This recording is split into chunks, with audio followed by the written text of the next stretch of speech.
Bismillah. Assalamualaikum warahmatullahi wabarakatuh. Teman-teman, video ini saya mau nunjukin cara setup. Ini cara setup Sipas Shopee. Ini sebagian besar caranya aja, bukan best practice-nya.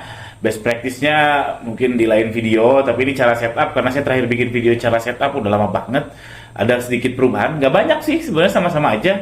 Cuman nggak apa-apa, saya bikin ulang aja videonya. Jadi teman-teman masuk aja ke Ads Manager-nya Facebook ya, ke yang settingsnya ya, adsmanager.facebook.com.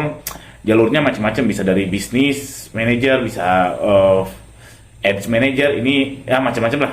Yang jelas cari yang interface-nya kayak gini, karena jujur aja saya dengan interface Meta kadang bingung ini yang mana ya, ini yang mana ya. Jadi pelan-pelan. Kalau Shopee udah tak tak tak tak tak tak. Nah, gitu. Ini cari yang kayak gini, lalu masuk ke sini nih, ke settings. Lalu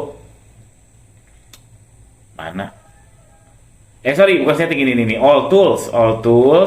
Lalu cari ke bawah, cari commerce manager. Nih, sell product and services, klik commerce manager di sini. Lah, kok lambat? Nah, agak lambat ya. Oke, terus pastikan ini pakai akun yang memang udah di-share oleh pixelnya Shopee ya, oleh Sipasnya Shopee. Cari akunnya. Ini saya pakai akun yang ini. Ganti dulu akunnya. Nah, teman-teman kalau udah di-share apa ya, Sipas oleh Shopee, kemungkinan formatnya kayak gini nih. Sipas ID nama brand direct, Sipas ID nama brand direct. Ini saya ada dua yang di-share Sipasnya. Untuk yang akun ini saya cobain pakai yang ini ya, yang akun di put ini. Udah dipilih itu commerce tuh apa ya? Commerce tuh ya katalog lah, katalog alias akses kita ke Shopee itu yang mana? Ini yang dikasih. Ini yang dikasih saya, yang ini yang Sipas yang saya praktekkan ini Sipas ID di put direct bla bla bla. Lalu di sini ada katalog nih. Ini di katalog, klik aja items. Klik dulu items, cek dulu itemnya udah sinkron atau belum. Banyak kasus kalau misalkan baru dapat akses, si itemnya tuh nggak sinkron teman-teman, belum sinkron. Ini juga saya ada produk yang upload 2 hari lalu, belum sinkron. Itu sabar aja, nanti juga pelan-pelan akan sinkron. Ini khususnya yang produk baru upload atau yang baru dapat akses. Tapi kalau yang udah lama dapat akses terus produknya nggak muncul, coba tanya CS, kemungkinan ada masalah di produknya. Tapi itu jarang terjadi. Yang sering terjadi itu baru dapat akses atau baru upload produk. Itu harus sabar 2-3 hari. 3 hari lah. Lalu teman-teman klik sets di sini, sets. Jadi itemnya kan banyak. Kalau produk saya ini contoh cuma 11. Tapi kalau teman-teman produknya ada 5.000 gitu, teman-teman harus ngekelompokin dulu sebelum iklan, ngekelompokin mau produk apa. Tapi si Shopee otomatis ada produk all product. Atau bisa juga teman-teman setnya tuh jadi nge-kategoriin produk itu terserah teman-teman, mau yang kategori A saja, kategori B saja, kategori C saja, dan seterusnya. Cuman best practice, nah sedikit best practice yang tadi saya bilang, sepengalaman saya Sipas ini bagusnya kalau misalkan satu item tuh, satu set item tuh satu produk, itu menurut saya lebih realistis. Belum tentu bagus, tapi lebih realistis daripada semua produk. Tapi ini contoh aja, all product. Coba kita ngiklan all product. Lalu create ini udah ada setnya ya. Kalau teman-teman mau bikin set baru, create set, bisa manual atau use filter. Use filter lebih gampang, tapi manual lebih gampang tapi ribet. Kalau use filter agak sedikit mikir tapi cepet. Ini contoh, ini aja ya, contoh manual.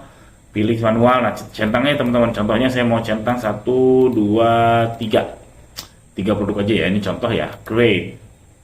Namanya misalkan tanggal 07/18 tutorial. Great. Udah bikin, tunggu dulu.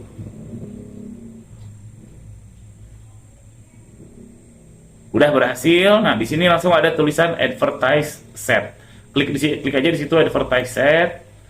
Nanti akan direct ke business ads manager.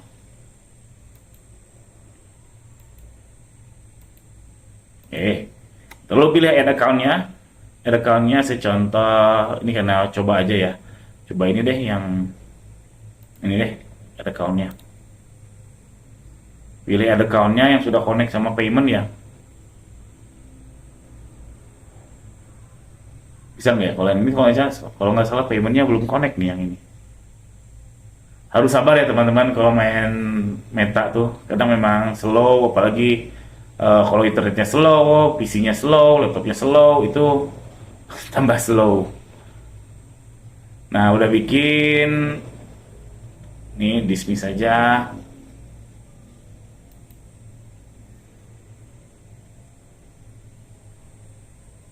Nah, udah. Oke, ini campaign-nya terserah teman-teman. Kategorisnya nih skip aja. Kolaboratif ads-nya ini onin ya, di onin. Select partnernya Shopee Business Account.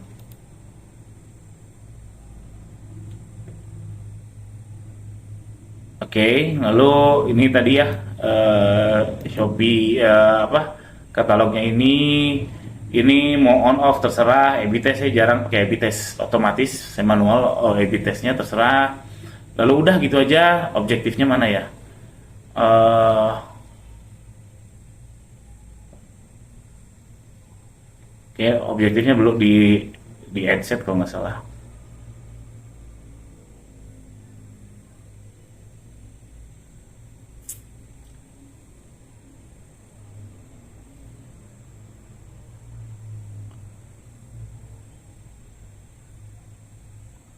Nah, performance goalnya saran saya sales aja, nggak jangan yang lain, yaitu maximize number of conversion. Kalau teman-teman mau coba yang lain ya terserah.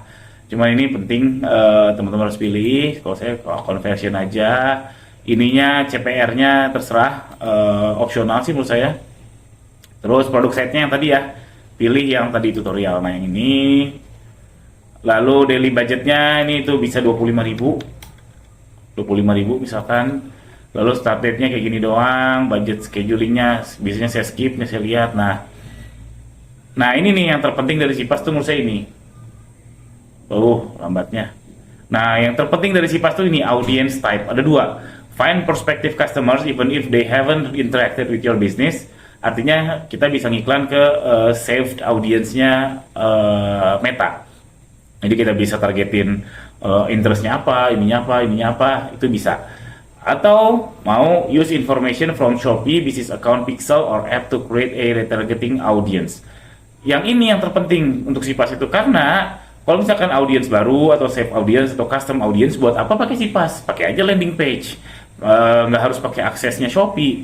Karena kan itu yang mahal tuh itu data pixelnya kita di Shopee itu yang mahal. Jadi ini yang terpenting dari Sipas menurut saya. Jadi kita bisa nargetin orang-orang yang berinteraksi dengan produk kita di Shopee, alias pixel kita di Shopee. Sorry, sebenarnya pixel Shopee, cuman ada produk kita. Jadi daftar tamu lah, kurang lebih daftar tamunya produk kita di Shopee itu bisa ditargetin. Nah ini yang teman-teman harus setup.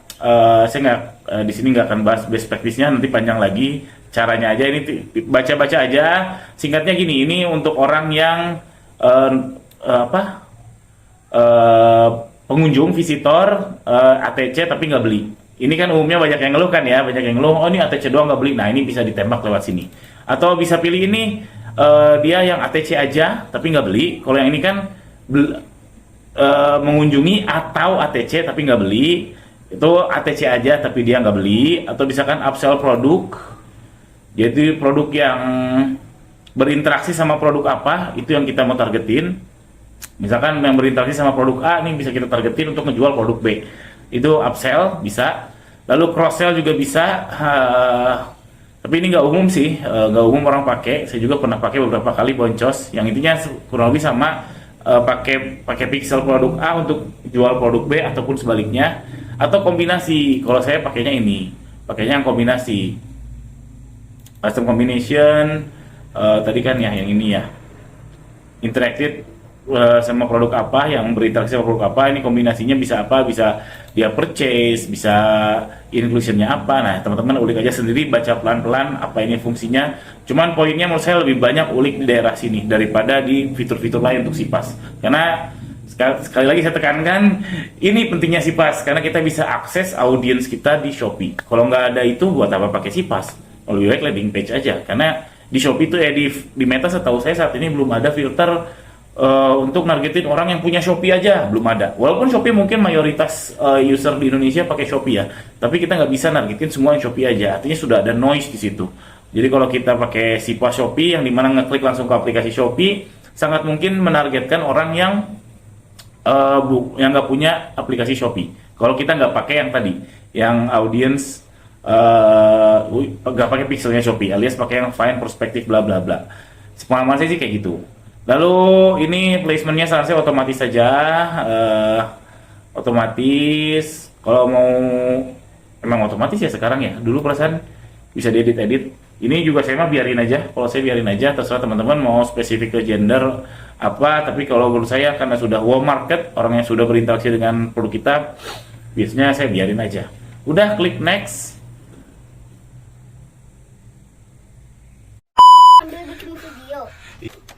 Teman-teman, terima kasih sudah nonton video saya. Jangan lupa bantu saya dengan subscribe, like, dan share video ini. Dan juga cek gandirozaki.com untuk konsultasi dan bedah toko.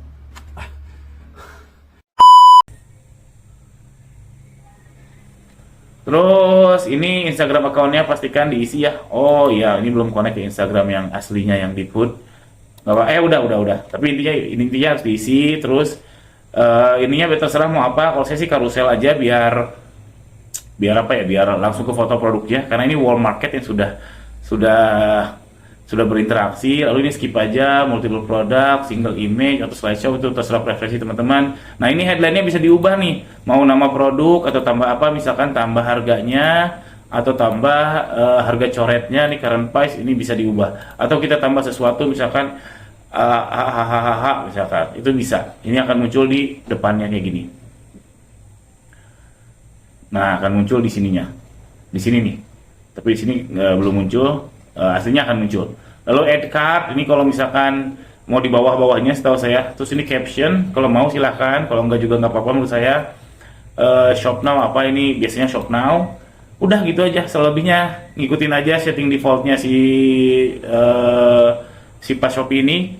Oh ini nih website URL-nya, ini setahu saya sih untuk yang bounce back. Artinya ketika dia ngeklik ini ternyata dia nggak punya aplikasi Shopee, atau ternyata dia ngekliknya di laptop misalkan atau apapun itu, ini bounce back aja. Ini input aja URL toko kita. Aslinya kalau dia nggak bounce back, dia ketika ngeklik shop now dia akan langsung ke produk yang produk tersebut, ke link produk tersebut.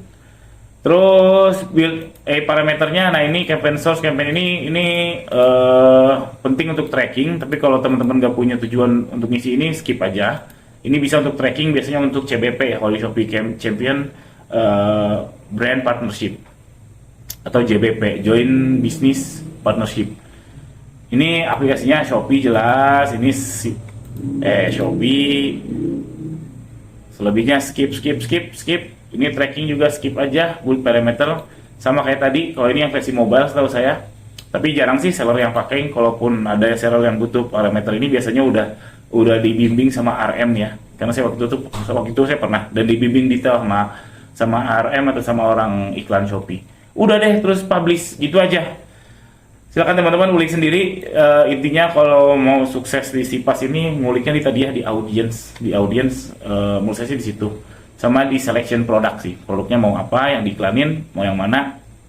Pengalaman saya bagus tuh satu produk, satu item, terus sama ininya nih yang diulik-ulik. Udah deh, gitu aja. Sekian aja teman-teman, mudah-mudahan ada manfaatnya video ini. Kalau misalkan, kecepatan, silakan nonton ulang video ini. Jangan lupa subscribe. Assalamualaikum warahmatullahi wabarakatuh.